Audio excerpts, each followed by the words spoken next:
दरियापुर के इस इजलास में मौजूद जनाब आनंदराज अंबेडकर साहब,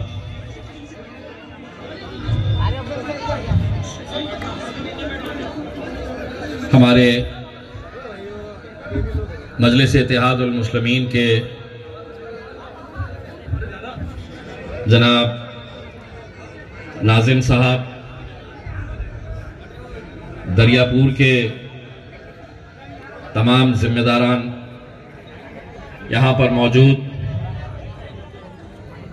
बुजुर्गों, नौजवानों, साथियों, कल 11 बजे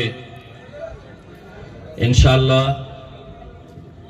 औरंगाबाद से मैं अपना उम्मीदवारी अर्ज दाखिल करने वाला हूं। मैं अपना फॉर्म मजलिस इत्तेहाद उल मुस्लिमीन के नुमाइंदे की हैसियत से कल सुबह 11 बजे औरंगाबाद में मैं फॉर्म भरने वाला हूं।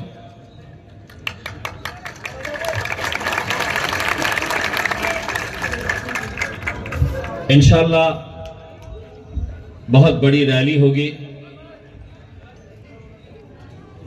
उसके बावजूद भी अगर एक रात पहले मैं यहां पर हमारे भाई आनंदराज अंबेडकर साहब के लिए आया हूं, तो वो इस बात की गवाही है कि हमारे लिए ये सीट कितनी मायने रखती है।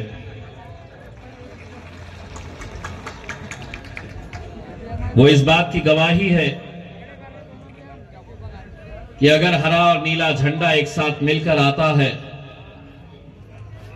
तो उसका नतीजा क्या होता है बहुत दूर देखने की जरूरत नहीं है।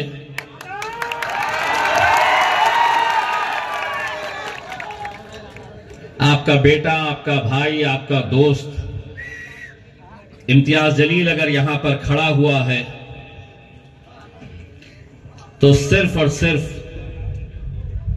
उस ताकत की बुनियाद के ऊपर जिन ताकतों को हमेशा से इलेक्शन के वक्त अलग करके रखा गया है, जब वो एक साथ मिलकर आते हैं तो पूरे महाराष्ट्र से इकलौता एक मुसलमान एमपी चुनकर जाता है और जिसका नाम है इम्तियाज जलील।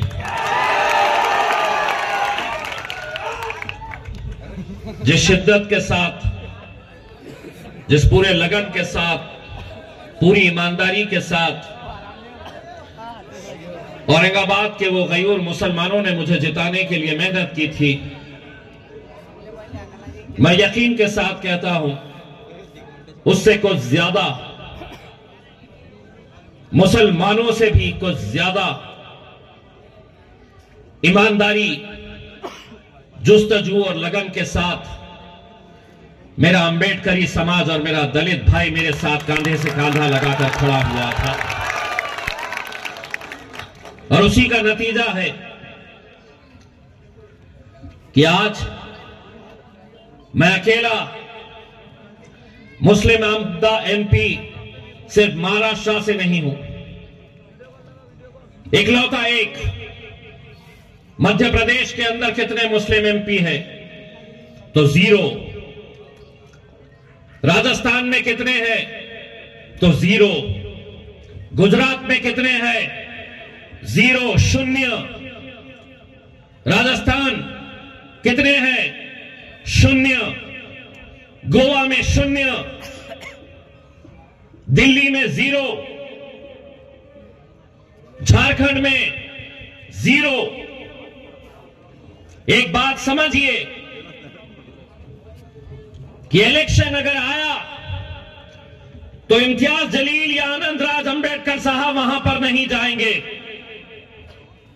तुम्हारा काम सिर्फ वोट देते रहना है, जाएगा कोई और जाकर बैठेगा।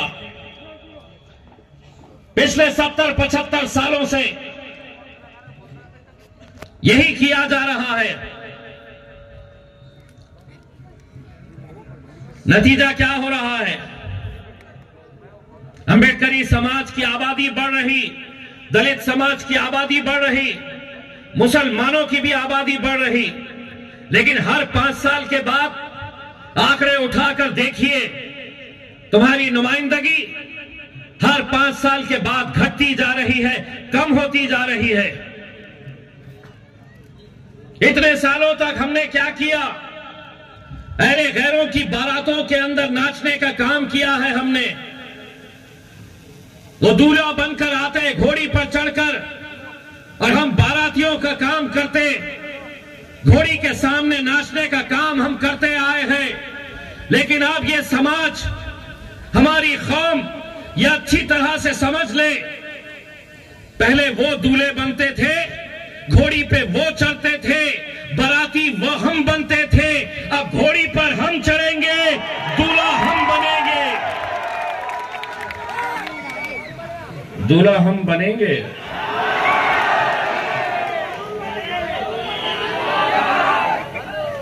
और इन्हें नचाया जाएगा।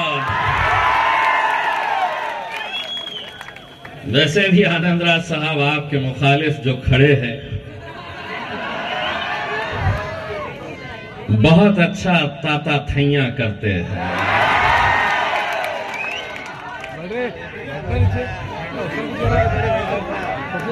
बहुत फड़फड़ा रही है,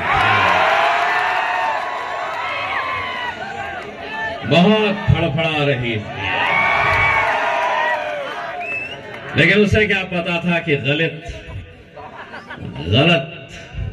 लोगों के अगर मुंह लगेगी तो हम छोड़ने वालों में से नहीं। मैं उन कांग्रेसी गुलामियों की तरह नहीं हूं जो अपने आकाओं के हिसाब से चलते हैं। तूने मेरे कायद बैरिस्टर असदुद्दीन अवैसी को ललकारा है, जवाब तुझे दे के रहूंगा। ये तो तेरी किस्मत थी अच्छी कि उस वक्त पार्लियामेंट के अंदर ना मैं था ना असद साहब थे, वरना जो का तो हिसाब वहीं का वहीं किया जाता। हम वो नहीं है जिसे तू ये कहकर डरा सके कि मेरे साथ भारतीय जनता पार्टी है, मेरे साथ नरेंद्र मोदी है, मेरे साथ अमित शाह है।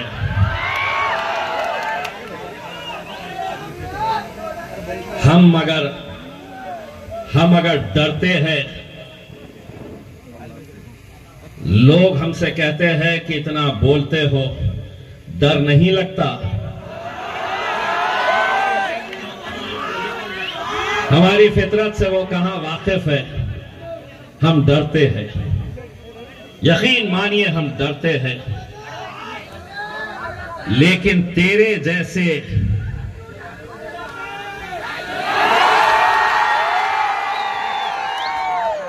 हम डरते हैं तो अपने रब से डरते हैं, हम अपने अल्लाह से डरते हैं, वरना तेरी क्या हैसियत, तेरी क्या औकात।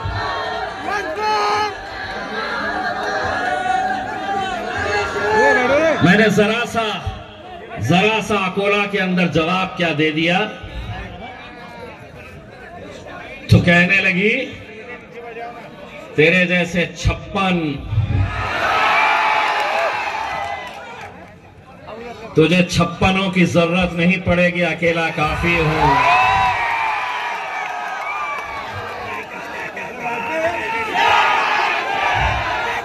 और एक बार अच्छी तरीके से सुन लो, जिस तरह से हमारे भाई आनंद राज साहब ने कहा है, बहुत ज्यादा तादाद की जरूरत नहीं पड़ती है,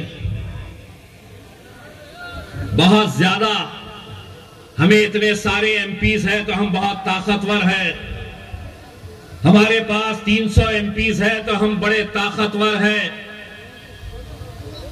ये तो कितने हैं? तो ये तो सिर्फ 2 ही है एमपी, और इंशाअल्लाह हमारे साथ इस बार असद भाई की शेरवानी के साथ साथ इम्तियाज जलील के बीच में आनंद राज अंबेडकर साहब भी पार्लियामेंट के सीढ़ियां चढ़ेंगे। कहते हैं कि 2 है, हम 300 है, क्या कर लोगे? सुनना चाहोगे? जंगल में कुत्ते, बिल्ली, भेड़, बकरी, इनकी गिनती नहीं होती, शेर कितने हैं ये देखे जाते हैं।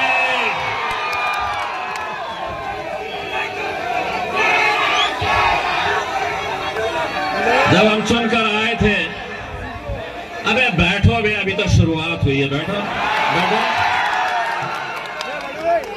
जब हम चुनकर आए थे तो उस रात को नरेंद्र मोदी ने अमित शाह साहब को फोन किया और फोन करके क्या सवाल किया है जानते हो? अरे ओ सांभा, कितने आदमी है रे? उसने कहा कि साहब मजलिस के 2 आए हैं इस बार। तो मोदी ने कहा वो 2 और हम 300। तो अमित शाह ने कहा कि साहब हम 300 हो गए लेकिन वो 2 हम पे भारी है। तादाद मायने नहीं रखती है, तकलीफ उन्हें इसी बात की सताती है कि वो अकेला था शेरवानी, तो नाक में दम करके रखा था, ये दूसरा भी आया है तो बहुत बोलता है। हम बोलेंगे, इसलिए बोलेंगे हम कि पिछले 75 सालों से तुम ऐसी महफिलें सजाते थे, तुम बोलते थे और हम सुनने का काम करते थे। तुम बोलते थे, हम सुनते आए हैं, हम सुनते थे, लेकिन अब दलित मुसलमान एक ताकत बनकर खड़ा है। अब एक बात सुनो, अब हम बोलेंगे और तुम्हारे पप्पा को भी सुनना पड़ेगा। अब हम बोलेंगे और तुम्हारे बोल में जोर से, मैं हूं। हम बोलेंगे और तुम्हारे ओ ताई मी आता बोलणार, अर्धा उत्तर तुम्हाला द्यायचं आहे आणि जोरात द्यायचं आहे। कोणाला घाबरण्याची आवश्यकता नाही। डॉक्टर बाबासाहेब आंबेडकरांचं संविधान आहे आपल्या रक्षणासाठी आणि त्यांचे नातू आनंदराज साहेब इथे बसलेले आहे। हम बोलेंगे और तुम्हारे नाही। तुम्हाला काय बोलायचं आहे? तुम्हारे बाप को भी सुनना पड़ेगा। मी अर्धा बोलेल, तुम्ही अर्धा बोला। हे जे कॅमेरेवाले उभे आहे ते जातील नाही तर पोलिसांकडे की याच्यावर तक्रार करा, आमचा बाप काढला। मी नाही काढणार, मी अर्धा बोलणार, अर्धा तुम्ही बोला। हम बोलेंगे और तुम्हारे एक कैमरा उधर पलटाओ। हम बोलेंगे और तुम्हारे आता माझ्यावर केस होणार का घंटा होणार, बाबाजी का ठुल्लू मिळणार, सबूत ही नहीं है। मैंने आधा बोला, आधा इन्होंने बोला, ना इनका कुछ होता ना मेरा कुछ होता। पहले बैठ में बैठ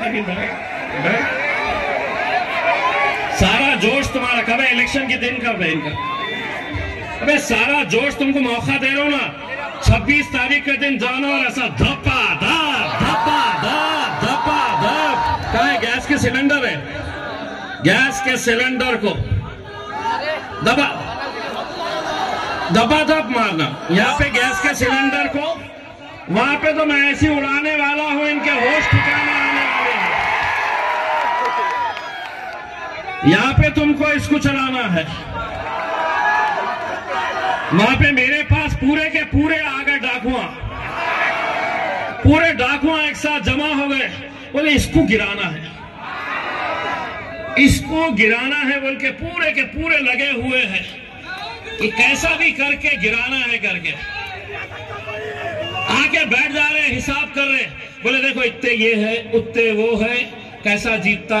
मैं बोला मेरा हिसाब यहाँ पे नहीं होता है, मेरा हिसाब वहां होता है।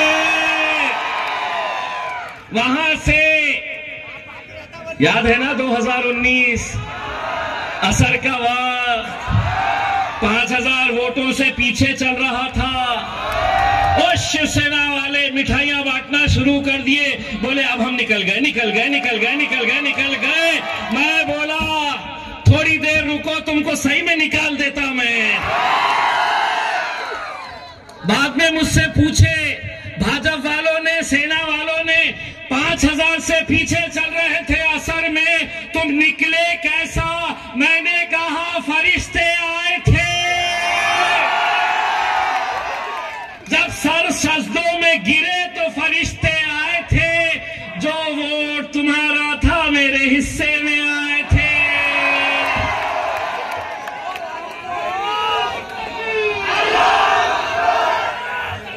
मेरे भाइयों, एक बहुत ही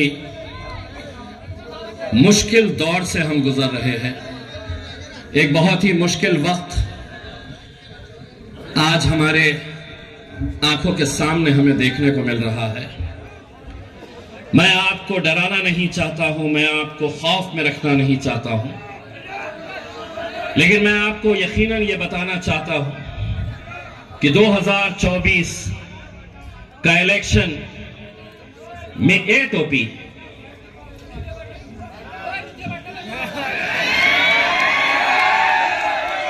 अरे छोटा तू पानवान भी मुंह में दबा के आया हुआ है, पूरी तैयारी से आया हुआ। तेरे को मालूम था यहाँ पे महफिल सजने वाली है करके? शुक्र है गजरा वजरा बांध के नहीं आया। तो मेरा ये कहना है मेरे भाइयों कि जिस दौर से हम गुजर रहे हैं, आने वाला वक्त जो है 2024 के अंदर, अगर कुछ समाजों को खास तौर से निशाना बनाया जाने वाला है, बहुत ही खास तौर से निशाना जिसको बनाया जाने वाला है, वो दो ही समाज है। एक हमारा दलित भाई अंबेडकरी समाज, और दूसरा जो है वो मुसलमान।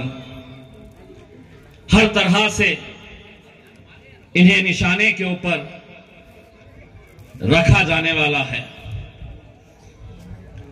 ये मुल्क अगर 75 सालों से एक खूबसूरत गुलदस्ते की तरह अगर रहा है, तो इसलिए रहा है कि यहां पर हुकूमतें कितनी आई, वजीर आजम कितने आए, सरकारें कितनी आई, चली गई, लेकिन अगर मुल्क हमारा एक ताकत बनकर खड़ा रहा, अगर हमारा मुल्क तरक्की करा, अगर भाईचारगी का पैगाम अगर इस मुल्क के अंदर दिया, तो किसी हुक्मरान की वजह से नहीं, किसी हुकूमत की वजह से नहीं, किसी सरकार की वजह से नहीं, किसी पंत प्रधान, किसी वजीर आजम की वजह से नहीं। अगर ये मुल्क आज तक एक ताकत बनकर खड़ा रहा, तो वो सिर्फ और सिर्फ डॉक्टर बाबा साहब अंबेडकर के संविधान की वजह से रहा है मेरे भाई। और इनके कई नेताओं ने ये ऐलान कर दिया है कि 2024 आएगा तो हम इस मुल्क के संविधान को बदलने वाले हैं। और बदलने का मतलब यह है कि जितने भी हुकूक, जितने भी अधिकार उस संविधान ने आपको दिए हैं, वो तमाम संविधान कि रास्ते आपको जो अधिकार दिया गया है वो सब हटा दिए जाएंगे। यूसीसी के नाम के ऊपर वो कहेंगे कि मेजॉरिटी हमारी है, माइनॉरिटी के अंदर तुम्हें तुम्हारी शिनाख्त सड़कों पर नहीं दिखा सकते हैं। इसका मतलब यह रहेगा कि हमारी खातून को, मुसलमान बच्चियों को नकाब पहनने से, बुर्का पहनने से रोका जाएगा कि यूसीसी का मतलब यह है यूनिफॉर्म सिविल कोड, समान नागरिक कायदा। तुम्हारी टोपी तुम्हारे सर से छीनी जाएगी। यह हो रहा है उत्तराखंड के अंदर। यूसीसी का कानून लाया गया, मदरसे बंद कर दो। मदरसे के अंदर तालीम हासिल करने वाले बच्चे जब तालीम हासिल करके निकल रहे हैं, इल्म हासिल करके निकल रहे हैं, तो आज अल्हम्दुलिल्लाह हमारी मस्जिदें आबाद है उनकी वजह से। मदरसे बंद कर दो,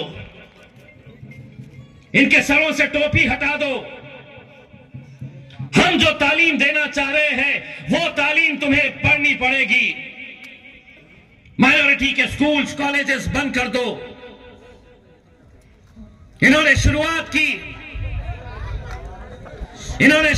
की गोश्त नहीं खाना। वो समझे कि अगर गोश्त खाएंगे तो हम कानून लेकर आएंगे तो ये खाना बंद कर देंगे। मोदी जी, हम मरने वाले नहीं हैं, हम लड़ने वाली कौम है, लड़ते रहेंगे। हुकूमतें आई है, कितनी आई है, कितनी चले गई। एक वजीर आजम इस मुल्क का, इस देश का प्रधानमंत्री अपने भाषण के अंदर, परभनी के एक भाषण में कहता है कि सारे देश को यह पता चल चुका है कि मोदी घर में घुसकर मारता है। यह भाषा एक प्रधानमंत्री से क्या बनाया है तुम्हें? यह घुसपैठिए है, यह घुसपैठिए है। मुझे आपको, इस मुल्क के मुसलमानों को कहा गया कि यह घुसपैठिए है करके।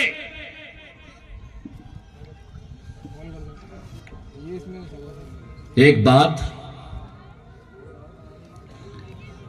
इन कैमरों के जरिए मोदी जी आपको और आपके जितने लगवे भगवे हैं उन सबको अमरावती और दरियापुर के आवाम की तरफ से कान खोल के सुन लो। ये मुल्क जितना तुम्हारा है, ये मुल्क उतना ही हमारा है। ये मुल्क किसी के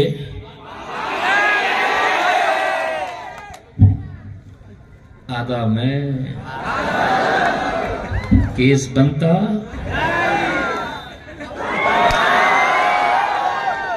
बाबा जी का आप जोर से बोलना, ताकि अमरावती कितनी दूर है यहां से? 50 किलोमीटर। मुझसे कह रही थी में रहना है। अच्छा, तेरे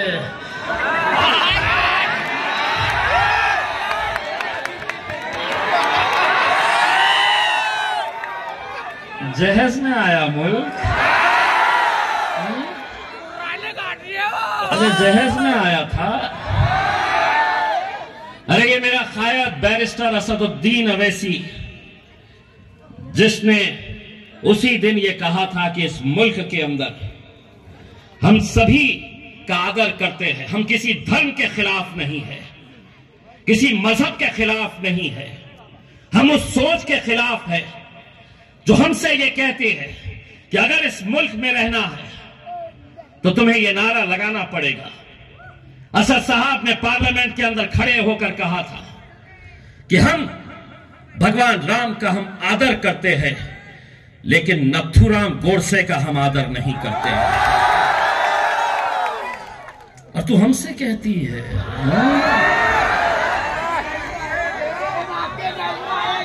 तेरा वो पप्पू कहता है कि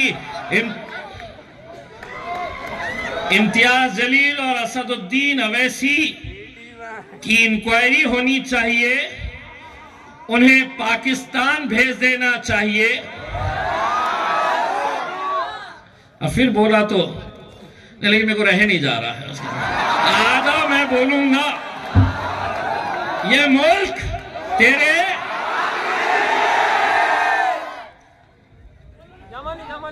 जो आ रहा तो समझ रहे हैं कि वो बोलेंगे और हम सुन लेंगे, खामोशी से आ जाएंगे करके उसमें। अरे पाकिस्तान जिनको जाना था 1947 के अंदर चले गए। मेरे बाप दादाओं से जब पूछा गया था तुम यहां रहना चाहते हैं या वहां, तो उन्होंने कहा था कि यह सरजमीन मेरी है, इस जमीन में पैदा हुआ हूं और इंशाल्लाह इसी जमीन के अंदर हम दफन हो गए। बड़े नौटंकी कहां से एक से एक नौटंकियां। आनंदराज साहब, आपके जीत का जश्न हम पूरे दरियापुर को वहां पर लेकर आएंगे, लेकिन जश्न इंशाल्लाह तो अमरावती के अंदर ही होगा इंशाल्लाह। जश्न इंशाल्लाह। अब एक बात कहता हूं, मुझे बताया गया है, मैं अभी आते आते असद साहब से बात कर रहा था। आनंदराज अंबेडकर साहब बाज़ाब्ता उन्होंने अपनी ख्वाहिश जाहिर की थी कि हम ये इलेक्शन यहां से लड़ना चाहते हैं। हमने 1 मिनट का वक्त नहीं लगाया है, गवाह है वो। जैसे ही उन्होंने कहा तो हमने उसके लिए हां इसलिए कहा कि अगर बाबा साहब अंबेडकर का नातू, उनका पोता, जिसने इस मुल्क को आज 75 सालों तक जिंदा रखा है, अगर उनका पोता पार्लियामेंट के अंदर नहीं जाएगा तो क्या ये नौटंकियां नाचने वाले वहां पर जाएंगे? क्या वहां पर नचनियों की महफिल सस्ती है? अगर नहीं जाएंगे और ये मजलिस इत्तेहादुल मुस्लिमीन है, हमने ये फैसला किया कि अगर हम आनंदराज अंबेडकर साहब को अमरावती के अंदर साथ देंगे तो उनके भाई बड़ा साहब अंबेडकर के लिए भी हमने कहा कि अकोला के अंदर उनके लिए भी मदद करनी चाहिए, उनका भी साथ देना चाहिए। और यही नहीं, कोल्हापुर के छत्रपति शाहू महाराज जो आज इलेक्शन लड़ रहे हैं, हमारी पार्टी से कोई लेना देना नहीं, विरोधी पार्टी के अंदर है, विपक्ष के अंदर है, उद्धव ठाकरे साहब की सेना में है, अलग पार्टियों से उनका गठबंधन है। लेकिन कल मैंने प्रेस कॉन्फ्रेंस लेकर, उन्होंने मुझसे मांगा नहीं, लेकिन मैंने कहा कि ये जो सियासी पार्टियां हैं जो कभी बाबा साहब अंबेडकर का नाम लेती है, कभी छत्रपति शिवाजी महाराज के ऊपर नाम राजनीति करती है, कभी छत्रपति शाहू महाराज के नाम के ऊपर राजनीति करती है, उन्होंने हमसे समर्थन नहीं मांगा। लेकिन मैंने खुद ने ये ऐलान किया कि कोल्हापुर के अंदर भले ही वो विपक्ष की पार्टियों के अंदर होंगे, लेकिन मजलिस इत्तेहादुल मुस्लिमीन छत्रपति शाहू महाराज को कोल्हापुर के अंदर वहां पर जिताने के लिए मदद करेगी इंशाअल्लाह। और फिर हमारे ऊपर इल्जाम कि हम जातिवादी, कट्टर, यम बोले कि इनके तो होश उड़ जाते हैं। 3-4 महीने के बाद विधानसभा का इलेक्शन है, दरियापुर तैयार रहना।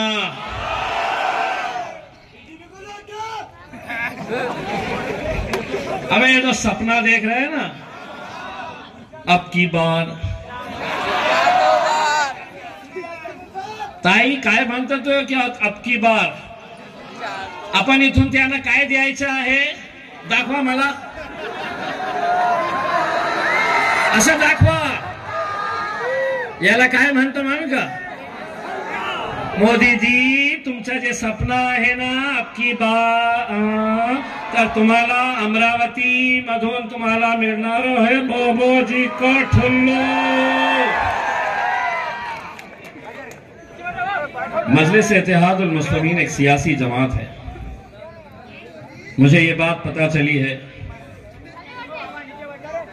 हम देखिए, हम उलमाए किराम का, मौलानाओं का, हमारे जितने भी मुअज़्ज़िज़ मौलाना है, हम उनका बहुत एहतराम करते हैं, बहुत इज्जत करते हैं।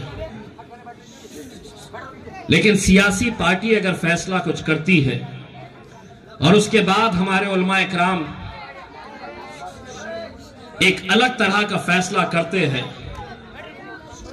और बाद में जब पछतावे का वक्त आता है तो कोई जमात साथ में नहीं आती है।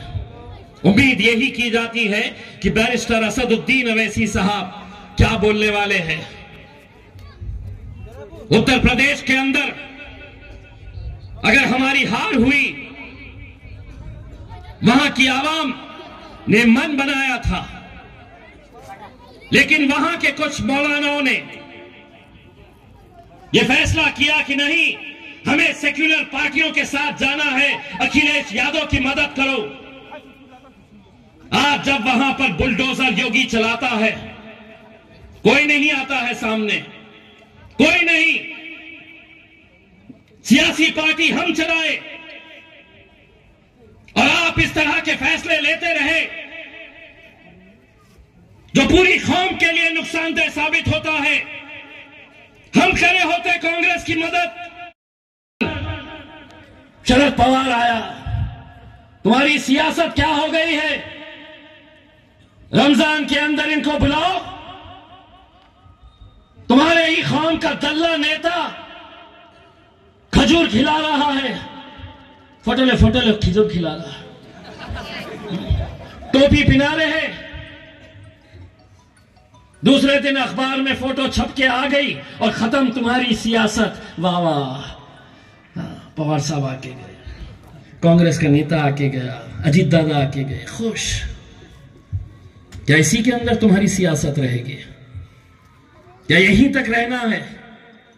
अरे गैरों के गुलाम बनके? अरे हमसे जब कहा गया था कि ये इम्तियाज जलील क्यों खड़ा रह रहा है, ये इम्तियाज जलील इसलिए खड़ा रह रहा है कि इसके खड़े रहने से वोट बढ़ते हैं, यही इल्जाम लगता है ना। एमआईएम खड़ी है तो भाजपा को फायदा मिलता है। अरे जिस शहर से आप लोगों की दुआओं का नतीजा 20 साल से वहां का मुसलमानों के जहनों के अंदर यही बात डाली गई थी कि अगर तुमने कांग्रेस को वोट नहीं दिए, एनसीपी को वोट नहीं दिए, तो शिवसेना जीत कर आ जाएगी। 20 साल से गुमराह किया जाता था। 20 साल से कौन जीत कर आ रहा? तो शिवसेना जीत कर आती। कौम किसको वोट डालती? तो बोलते हम कांग्रेस को, क्योंकि सेक्युलर पार्टी है, हमको जिंदा रहना है। तुम्हारे जहनों के अंदर यह मशीन चलाई गई थी। लेकिन जब हम उतरे मैदान में तो हमने कहा बेटा हटो साइड में। हमने कांग्रेस वालों को कहा कि बेटा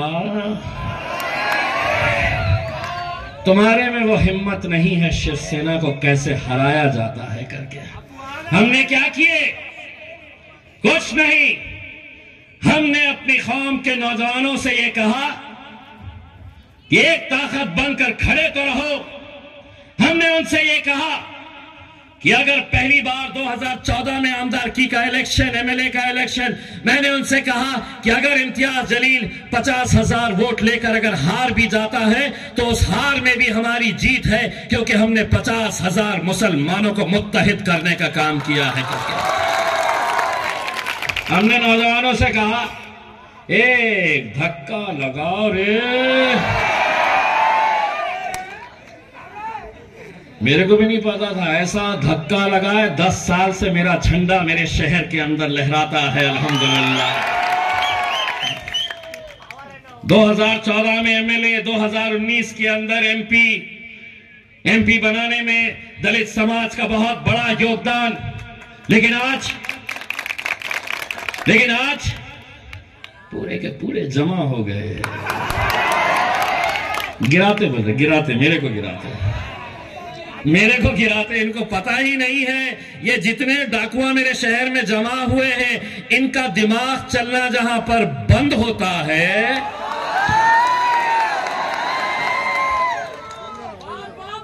इस बाप तो अपन जश्न के अंदर ये गाना लगा के खूब। मेरे भाइयों, मैं आप लोगों से सिर्फ इतनी इल्तिजा करने के लिए आया हूं। मैं दूसरे और भी जगह के ऊपर जाना चाहता था, आनंद राज अम्बेडकर साहब के जलसे को मुखातिब करने के लिए, लेकिन मजबूरी है मेरी कि इलेक्शन में मैं भी खड़ा हुआ हूं। आप लोगों की दुआएं चाहूँगा, आप लोगों का साथ चाहूँगा। मुझे यकीन है कि जो खुशियाँ 2019 के अंदर आप लोगों ने देखी थी कि आपका एक एमपी चुनकर आया है, इंशाल्लाह 2024 के अंदर भी वो दोबारा खुशियाँ हम सबको नसीब होगी। हम यही दुआ करते हैं। मैं आप लोगों से अदबन गुजारिश करूँगा कि आप आनंद राज अम्बेडकर साहब के लिए घरों से बाहर निकलिए। जीत और हार के फैसले ये मत सोचिएगा कि कौन क्या कह रहा है करके, ये समझ लीजिएगा। दरियापुर के अंदर मैं सिर्फ एक सवाल करना चाहूंगा। आप लोग इम्तियाज जलील से मोहब्बत करते हैं तो हाथ उठाइए। आप लोग असद साहब से मोहब्बत करते हैं तो हाथ उठाइए। तो ये समझ लीजिएगा कि आनंद राज अम्बेडकर साहब इलेक्शन नहीं लड़ रहे हैं, ये असदुद्दीन अवैसी साहब और इम्तियाज जलील साहब की नुमाइंदगी कर रहे हैं। बहुत बहुत शुक्रिया। जाते जाते मेरी आवाज से आवाज लगाना होगा। जय भीम, जय भीम, जय भीम। आज बहुत परेशान हो जाएगी। आज नींद नहीं आने वाली है 50 किलोमीटर दूर को कि ये क्या होगा है करके। बहुत बहुत शुक्रिया। वाखिर दुआ अल्हम्दुलिल्लाह।